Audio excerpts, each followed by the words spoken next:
Hello, Pathfinders. I pray that you are having a good week. And you know, one of the best things we can do to help make every week, a great week, is to do what we're going to do right now, and that's study together. So let's continue in our study of Christian apologetics.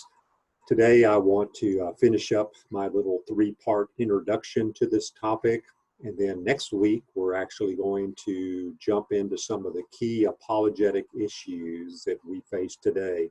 We're going to look at some of the key questions that people ask, skeptics ask, maybe misinformed Christians ask about our faith. And we'll spend several weeks looking at some of these key issues. So right now, I'm going to share my screen with you so you can see the PowerPoint presentation. And let's look at the third part of our introduction to Christian apologetics. Remember the word apologetics? Let's do a little review here. It comes from the Greek word apologia, and obviously our English word is transliterated from that Greek word. And originally, if you go back into the Greek culture, back into the Greek New Testament, you'll see this word found often. And originally, the word was used to describe a speech of defense. It was somebody making a verbal defense, just like in a courtroom today. If you are accused of a crime, you have your opportunity to make your case, to state your case, to make your verbal defense. But let me clarify something very important here. We're talking here about apologetics as our verbal defense. It's absolutely imperative that our verbal defense matches up with what we might call our living defense, our life, our lifestyle.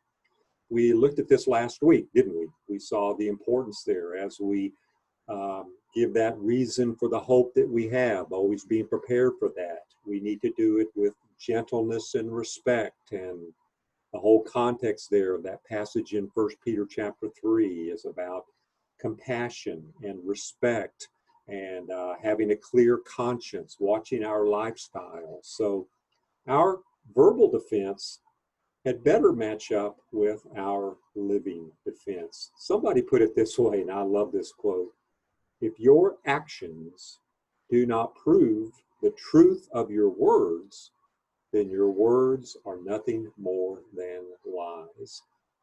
And that's a pretty convicting statement, I think, for all of us. Our actions better prove the truth of our words. So if we're going to make a verbal defense for our Christian faith, our life, our actions had better support that defense. It better prove that defense. And again, the word apologia, apologetics, appears 17 times in the noun to verb form in the New Testament. So we see this idea of making a verbal defense is very prevalent. We talked about Paul last week.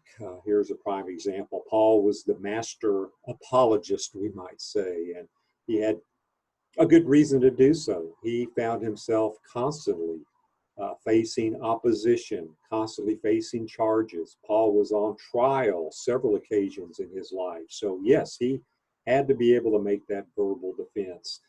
Philippians 1:7, it is right for me to feel this way about all of you since I have you in my heart, and whether I am in chains or defending and confirming the gospel.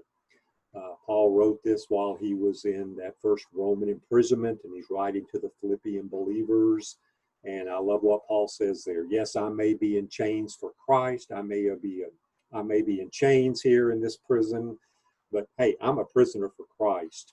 And no matter what's going on, no matter what state I'm in, I'm going to stand up and make my defense for the gospel. In Acts chapter 17, we see Paul here making his apologetic defense among Jewish people, and even some Greeks, and even some women there. On one of Paul's missionary journeys, he travels to the city of Thessalonica. Look at what it says here. Paul and his companions came to Thessalonica, where there was a Jewish synagogue. As was his custom, Paul went into the synagogue, and on 3 Sabbath days, so look at what Paul did for 3 Saturdays, 3 Sabbath days. He went into the synagogue there, and what did he do? He reasoned with them from the scriptures, explaining and proving that the Messiah had to suffer and rise from the dead. So Paul was making his defense of Christianity. He took the scriptures, that would have been the Old Testament, our Old Testament. He took those Jewish scriptures and he reasoned with the people, and he showed them how these scriptures pointed to Jesus. He was the Jewish Messiah. So Paul used, you see it, an apologetic defense in that context. And then we look at Paul later in one of his missionary journeys. He goes to Athens, Greece, and here is that hotbed of Greek philosophy. So this is the centerpiece of that whole Greek culture and all of that Greek pagan philosophy. And here is Paul as he arrives there in Athens, and he goes to this famous location of Mars Hill and up to the Areopagus, and here were all these Greek philosophers. And Paul is going to make a defense in that context. And look at what happens. Acts chapter 17. Then Paul then stood up in the meeting of the Areopagus and said, "People of Athens, I see that in every way you are very religious." Let me just pause right there. Being religious, that's not the crucial issue in life. A lot of people can be very religious. These pagan philosophers were very, very religious. But Christianity is not about being religious. It's not about religion. It's about a relationship with Jesus. Verse 23, Paul says, "For as I walked around and looked carefully at your objects of worship, I even found an altar with this inscription, 'To an unknown God.' So you were ignorant of the very thing you worship. And this is what I am going to proclaim to you." And Paul goes on to point the people to who this unknown God they were worshiping. Here's who this God is. The God who made the world and everything in it is the Lord of heaven and earth and does not live in temples built by human hands. And he is not served by human hands as if he needed anything. Rather, he himself gives everyone life and breath and everything else. So Paul used this opportunity here talking to these pagan philosophers. He gets down into their territory and he points to this altar that they have to an unknown God, and Paul masterfully builds his case. He uses that opportunity to point people to the true God of the Bible, and in the rest of the passage he goes on to show how Jesus is the fulfillment of this. Jesus is the living God of the Bible come in the flesh. See what Paul's doing there? He's rationally, reasonably with these philosophers, he's making his argument. He's making his defense for the Christian faith. Other New Testament usages of this word apologia, making a defense. Acts chapter 22, here's one of several occasions Paul was on trial here in the city of Ephesus. "Brothers and fathers, listen now to my defense." He was about to give his verbal presentation, his verbal defense. Acts chapter 25, Paul again is on trial here before Festus, the governor there of Judea. And look at what it said. Paul says, "I told them that it is not the Roman custom to hand over anyone before they have faced their accusers and have had an opportunity to defend themselves against the charges." Paul says, "I'm a Roman citizen. I have a right to be treated like a Roman citizen, and that means I have a right, if I'm accused of something, to stand up and make my defense." In 1 Corinthians 9:3, here in the church at Corinth, Paul met a lot of opposition. A lot of people were questioning whether Paul was truly an apostle. So Paul is defending his apostolic credentials, his rights. And what does he say? "This is my defense to those who sit in judgment on me." Paul made his verbal testimony, his verbal defense for the fact that he was an apostle, chosen and commissioned by the Lord Jesus Christ.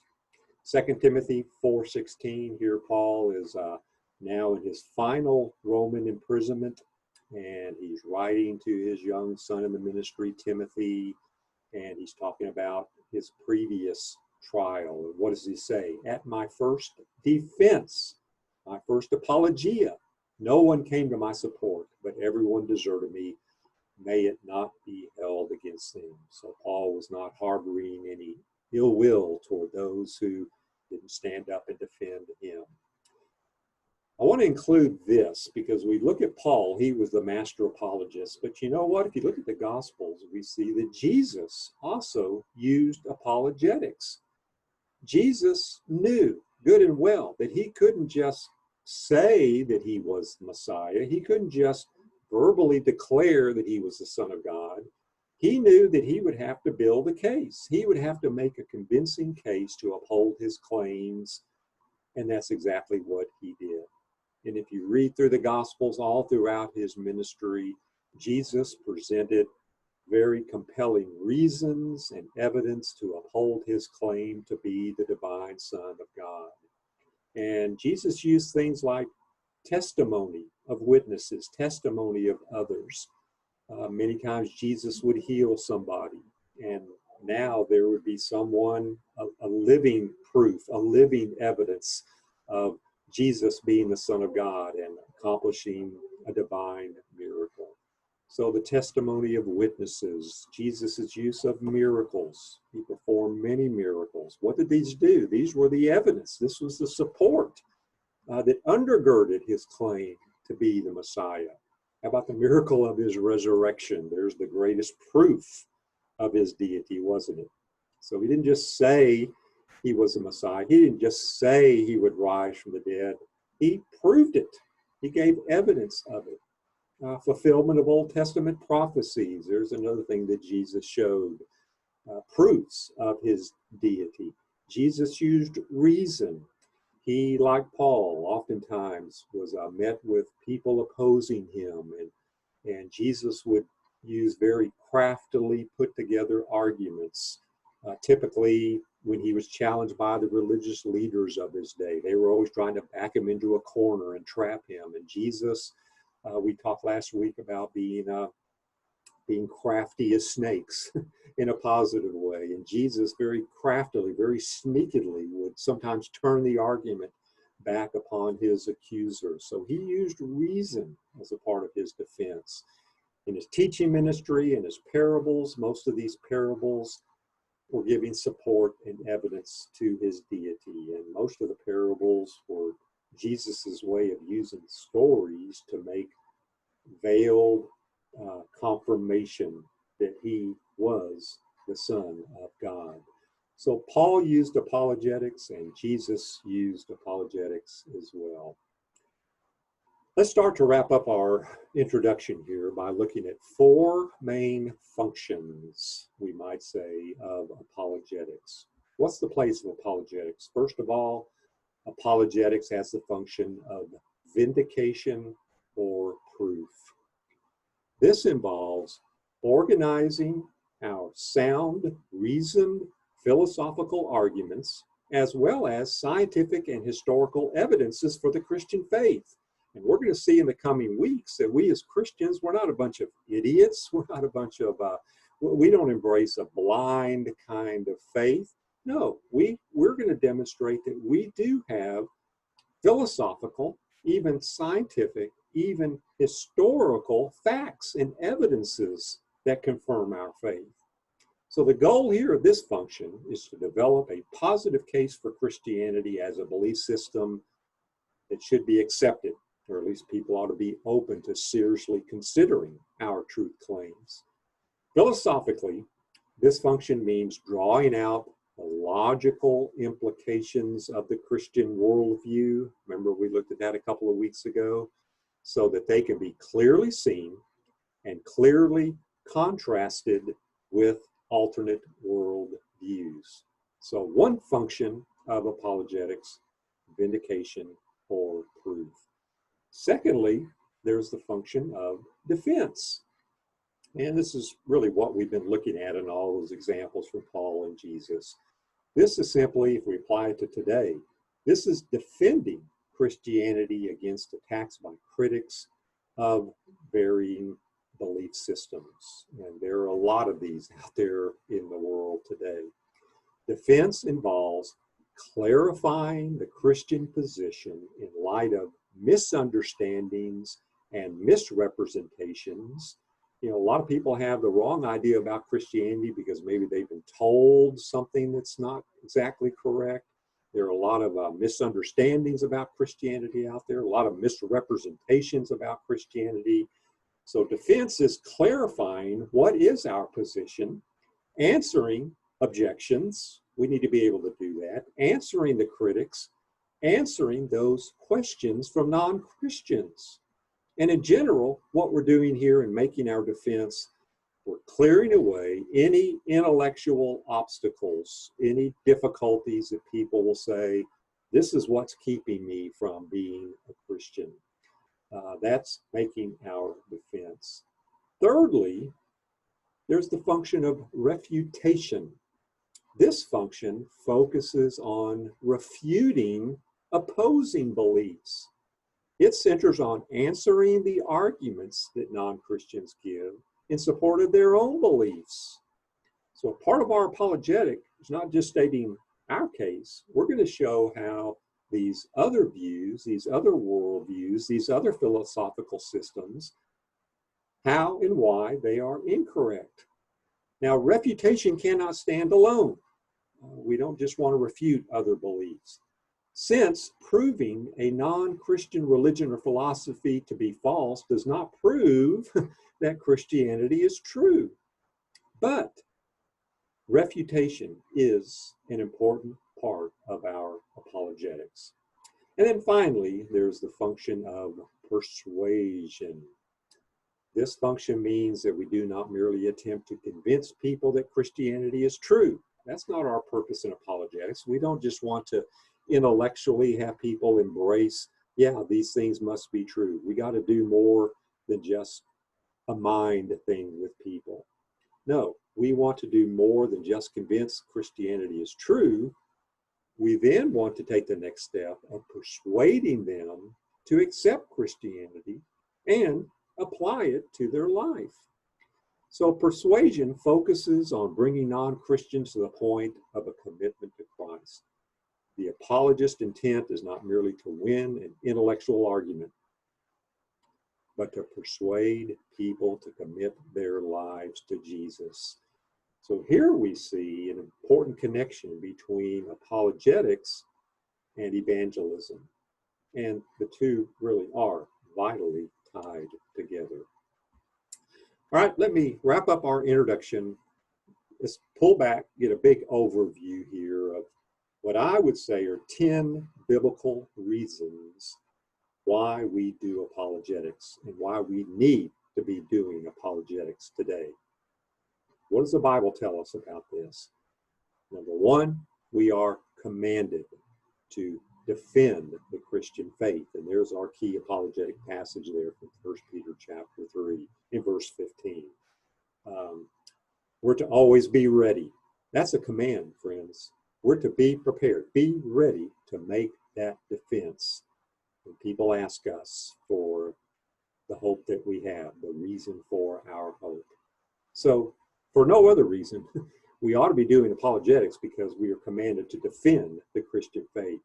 Secondly, we talk about refutation. We are commanded to refute false ideas about God. And here's Paul in 2 Corinthians, and what does Paul say? We are destroying speculations and every lofty thing raised up against the knowledge of God. Back in Paul's day, there were all kinds of weird beliefs about God floating around. And Paul said, we're gonna show how all these things are false. There's only one true God. There's only one true faith system.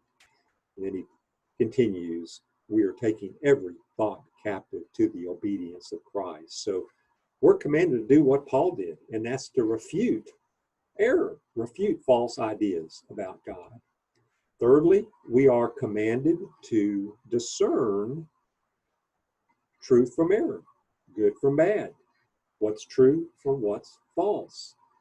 1 John chapter 4, the Apostle John wrote this, Beloved, do not believe every spirit, but test the spirits to see whether they are from God, because many false prophets have gone out into the world. So John gives us today a very important reminder. Don't just accept, don't just believe everything you hear out there, everything you read, everything you see. You have a responsibility, you have a command to discern the spirits, to discern truth from falsehood. Number 4, again, we go back to the life of Jesus. He corrected error. Here's Jesus talking to the religious leaders. These are the folks who ought to know better. They knew the scriptures. And what did Jesus say?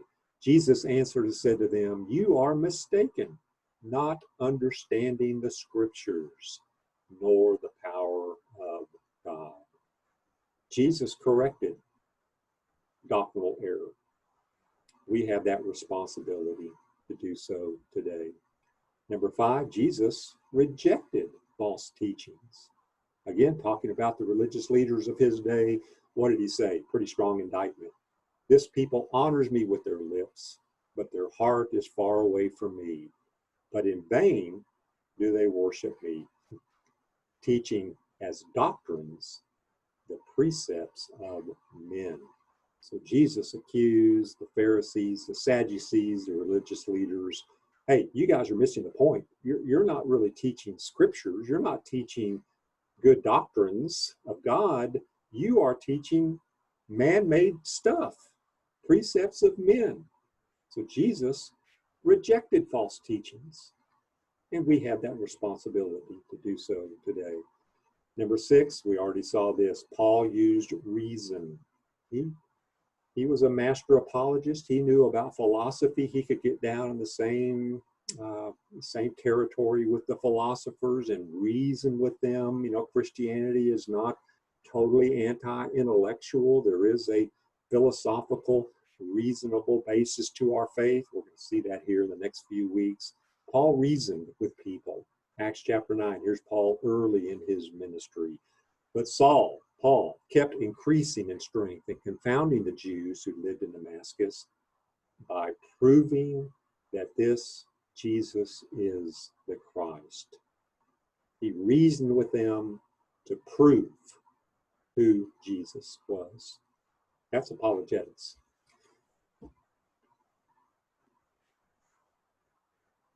And we saw in Acts chapter 17, verse 2, Paul again using reasoning there. He reasoned with the people from the scriptures. Some great reasons why we should be doing apologetics today. Number 7, Paul refuted those who opposed the truth. Absolutely. Here's Paul writing in the book of Titus. He's writing here to the overseers, the pastors. And what does he say about a pastor?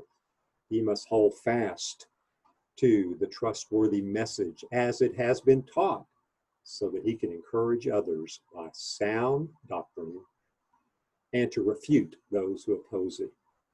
So pastors and teachers and church leaders have a responsibility today to not just teach the good stuff, teach sound doctrine, but also to refute those who oppose sound doctrine. Number 8, Paul rebuked those in error. We talked about that earlier here in Titus chapter 1 again, writing to church leaders. Paul says this testimony is true. For this reason, reprove them severely so that they may be sound in the faith. He's talking here about people teaching false doctrines, false teachers, false prophets. Reprove them. And we have a responsibility to do that today. Now, we do it with gentleness and respect, as we're already seeing. We show compassion. We want to speak the truth in love. Remember those 2 principles. But we have a job to do to rebuke those in error. Number 9, we already saw this. Paul defended the gospel. And we have that same responsibility today.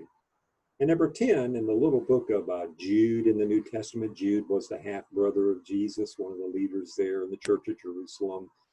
Jude wrote largely this letter to confront false teachers and the false teaching of his day. And Jude urged that we as Christians, and boy, is this ever true today, we have to not just believe the faith, we've got to guard it, we have to protect it, we have to contend for the faith. We have a lot of opposition in our culture today. We've got to stand up and contend for the faith. Look what he writes. Beloved, while I was making every effort to write to you about our common salvation, I felt the necessity to write to you, appealing that you contend earnestly for the faith, which was once for all handed down to the saints. And to give you a little preview, here's where we're headed over the next few weeks. Here are some of the important apologetic issues that we face today as Christians. These are some of the big questions that skeptics ask. Now, we won't be able to look at all of these, but I'm hoping we can look at least 4 or 5 of these very crucial apologetic issues. Here's what the skeptics would say. Again, we have to be prepared to give an answer to these kind of questions. These are legitimate questions. We better be prepared to give some legitimate, truthful answers. Skeptics will say, Jesus never lived. You can't prove God exists. There are no such thing as miracles. There's no evidence of the resurrection, that Jesus rose from the dead. The Bible, that's such an old book. It was written hundreds of years after the life of Jesus. How can you Christians believe anything in there about Jesus? These are a bunch of stories made up about Jesus much, much later than when he lived. What's our answer for that? What about the books that got left out of the Bible? You know, there were some documents, books, and gospels and letters that were circulating around the early church. Some of these didn't make it into the scriptures. Well, who made that call? Who decided what books were going to be in the Bible and what books were not? How about this one? Here's one we hear a lot today in our postmodern, post-Christian, relativistic kind of world. All religions basically teach the same thing. Well, we need to have an answer for that. We need to show why Christianity is different. If the God of the Bible is real, how can he allow evil to exist? Very relevant question people have in light of what's gone on in the world this past year with the COVID-19 pandemic. How can you Christians believe in an all-loving, all-good, all-powerful God if he allows this kind of stuff to happen? That's a legitimate question. We better be prepared to give an answer. How about this? Again, this relativism that we live in today, there are no absolute truths. Here's a common statement. Hey, what's true for you Christians? That's good for you. If you want to believe that stuff, that's true for you. But you know, what's true for me is true for me. So is there truth? What is truth? Is there an absolute truth? Or is all truth simply subjective truth? That's a very important question. And I hope we'll have time to look at that. And then finally, skeptics will say, you know, Christianity is so illogical, it's so unreasonable. You guys believe stuff. You have such a blind faith. Christianity, unreasonable. Well, we need to give an answer to that. And we're going to show that Christianity is reasonable. There are philosophical, reasonable, rational evidences and arguments that we build our faith upon. So my hope over the next few weeks, I hope you'll join us each week in this series of lessons. I hope we'll be learning how to become better informed and better equipped Christian apologists. And that's my goal. And I think you're going to enjoy the rest of this study together.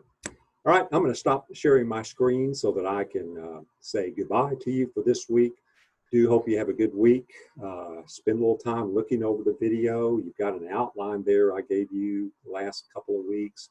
Hope you're taking some notes, and try to join us in Zoom on Sunday, and we'll have some good discussion about what we've been talking about. So God bless you, Pathfinders. Stay safe, stay healthy this week, and we'll see you again next time. Lord bless you.